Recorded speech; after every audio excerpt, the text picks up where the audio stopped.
তাহলে জাদু থেকে বাঁচার জন্য আমলগুলা করব, আল্লাহ আমাদেরকে তৌফিক দান করেন। জাদু কাউকে করব না, অন্য কেউ যেন জাদু না করে আমল করা। ফজরের পর 3 বার কুল হু আল্লাহ, 3 বার কুল আউযু বিরাব্বিল ফালাক, 3 বার কুল আউযু বিরাব্বিন নাস। মাগরিবের পর 3 বার কুল হু আল্লাহ, 3 বার কুল আউযু বিরাব্বিল ফালাক, 3 বার কুল আউযু বিরাব্বিন নাস। বিছানায় যখন যাবেন 3 বার কুল হু আল্লাহ, 3 বার কুল আউযু বিরাব্বিল ফালাক, 3 বার কুল আউযু বিরাব্বিন নাস পড়ার পর হাতে ফু দিবেন। শরীর মুছবেন, এই সামনে এভাবে মুছবেন শরীর। তাহলে ফজরের পর মাগরিবের পর বিছানায় গেলে কুল হু আল্লাহ কয়বার? ফালাক, নাস। আর কোন নামাজের পর? মাগরিব। ফজর, মাগরিব, বিছানা। বলেন ফজর, মাগরিব, বাকি রইল কয়েকটা নামাজ? জোহর, আসর, এশা। জোহরের পর কুল হু আল্লাহ একবার, কুল আউযু বিরাব্বিল ফালাক একবার, কুল আউযু বিরাব্বিন নাস একবার। আসরের পর কুল হু আল্লাহ একবার, কুল আউযু বিরাব্বিল ফালাক একবার, কুল আউযু বিরাব্বিন নাস একবার। এশার পর কুল হু আল্লাহ একবার, কুল আউযু বিরাব্বিল ফালাক একবার, কুল আউযু বিরাব্বিন নাস একবার। এবার আমি নামাজের নাম বলবো, আপনারা সংখ্যা বলবেন। বলেন জোহরের পর কয়বার করে? মাগরিবের পর কয়বার করে? ফজরের পর বিছানায়, এশায় একবার। বাচ্চা যারা তারা তো পারে না, আপনি আমলটা করে বাচ্চার শরীরে ফু দিবেন। একটু পরে বিছানায় যাবেন, বাচ্চারে আপনি ফু দেন। সকালবেলা বাচ্চা স্কুলে যায়, মাদ্রাসায় যায়, মা যারা আছেন আপনারা আপনার বাচ্চাকে এইগুলা পরে ফু দেন। ফু দেওয়ার সময় বাচ্চার মুখ দিয়ে বলান, পড়েন আমার সাথে, বিসমিল্লাহ তাওয়াক্কালতু আলাল্লাহ লা হাওলা ওয়ালা কুওয়াতা ইল্লা বিল্লাহ। আপনার বাচ্চারে আপনি মুখ দিয়ে বলায়া এটা বলে পাঠান। স্কুল থেকে আসার আগ পর্যন্ত, মাদ্রাসা থেকে আসার আগ পর্যন্ত আল্লাহ নিজ জিম্মায় এই বাচ্চাকে হেফাজত করে আবার আপনার কাছে পৌঁছাবে। এলা আমাদের আমল। তাহলে মনে থাকবে না? তাহলে জাদু থেকে বাঁচার জন্য আমলগুলা করব, আল্লাহ আমাদেরকে তৌফিক দান করেন। 1 নাম্বার, শিরিক করব না। 2 নাম্বার, জাদু করা যাবে না। 3 নাম্বার, ওয়াকাতুন নাফসিল্লাতী হারামাল্লাহু ইল্লা বিল হক, অন্যায়ভাবে কাউকে হত্যা করা যাবে না। 4 নাম্বার, আকলুর রিবা, সুদ খাওয়া যাবে না, এই যে সুদ।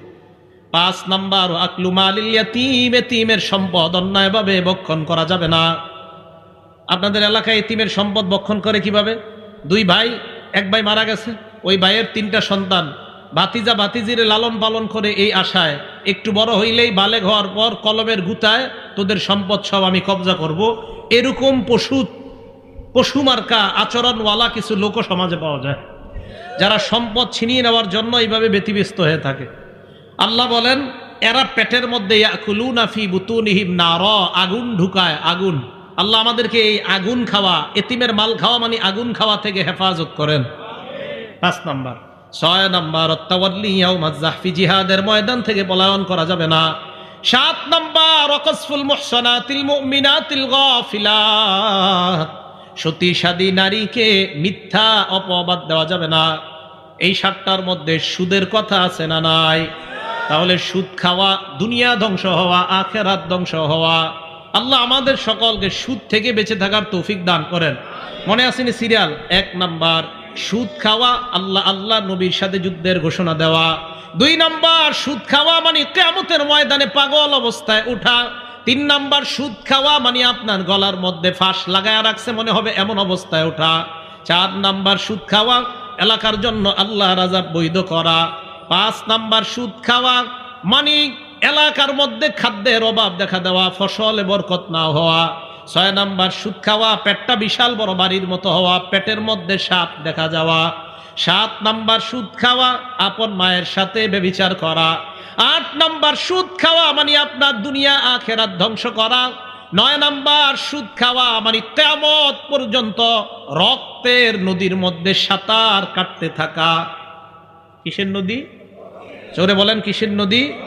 সহিহ বুখারী হাদিস নাম্বার 2085, সহিহ বুখারী হাদিস নাম্বার 7047, 2টা হাদিসে এই কথা আসছে। নবী সাল্লাল্লাহু আলাইহি সাল্লাম ফজরের নামাজ পড়াইছে, পড়ানোর পর সাহাবাদের দিকে ফিরে বসছে। আমাদের এই মসজিদে বসে কিনা? ফজরের পর ইমাম সাহেবরা বসে না? বসে। নবীজি সাহাবাদের দিকে বসলেন, বসার পর সাহাবাদেরকে বললেন তোমরা রাতের বেলা কেউ স্বপ্ন দেখছো কিনা? তো সাহাবারা দেখলে বলতেন, ওই দিন কেউ কিছু বলে না।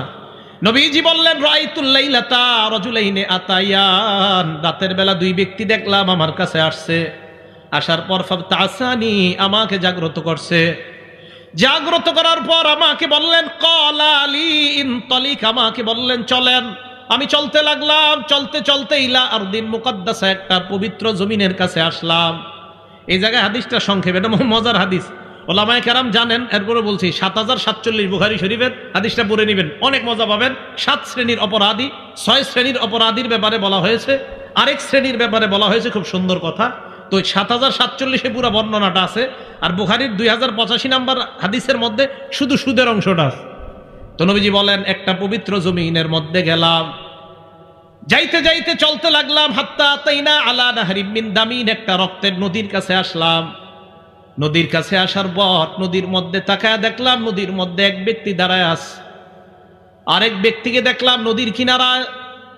যাকে আমি নদীর কিনারায় দেখলাম বাইনা ইয়াদাইহি হিজারা, তার আশেপাশে পাথর আর পাথর দেখলাম। হঠাৎ আমি নদীর মাঝখানের লোকটার দিকে তাকায় দেখলাম ওই লোকটা সাঁতার কেটে নদীর কিনারার দিকে রওনা হয়। যেই মাত্র নদীর কিনারায় যায়, কিনারায় যাওয়ার পর পারে দাঁড়িয়ে থাকা যে লোকটা, ওই লোকটা একটা পাথর নিয়ে তার মুখ বরাবর মারে। ফালকামাহু হাজারা, এই জায়গায় আইসা পাথরটা লাগে। লাগার পর রদ্দাহু হাইসু কানা, পাথর লাগার পর সাঁতারকারী লোকটা আবার আগের জায়গায় চলে যায়, আবার সাঁতার কাটে, আবার পাথর মারে, আবার যায়। হাদিসে আল্লাহ নবী বলেন কুল্লামা জা আলিয়াখরুজা, যতবার বের হতে চায়, রমাল্লাযী আলা শাত্তিন নাহরি হাজারান, ওই ব্যক্তি একটা পাথর নিয়ে তার মুখের মধ্যে মারে আর বারবার নদীর মাঝখানে যায়। আমি প্রশ্ন করলাম এই লোকটাকে বারবার সাঁতার কাটে নদীর কিনারায় যাইতে পারে না। আল্লাহ নবীকে ওই দুই ফেরেশতা জবাব দেয় আকিলুর রিবা ইয়া রাসূলুল্লাহ, এরা হলো সুদখোর, কিয়ামত পর্যন্ত সাঁতার কাটবে, কিয়ামতের আগে নদীর কিনারায় উঠতে পারবে না। সুদখোর, এ সত্যি কথা, সত্যি আমাদের নবীজি সত্য কথা বলে। আমি আরিফ বিন হাবিব, আমি মিথ্যা কথা বলতে পারি, আমাদের নবীজি মিথ্যা কথা বলে না, আমাদের নবীজি সত্য কথা বলে। আমাদের নবীজি বলছেন যে এইভাবে সুদখোর কিয়ামত পর্যন্ত নদীতে সাঁতার কাটবে। আল্লাহ আমাদেরকে হেফাজত করেন।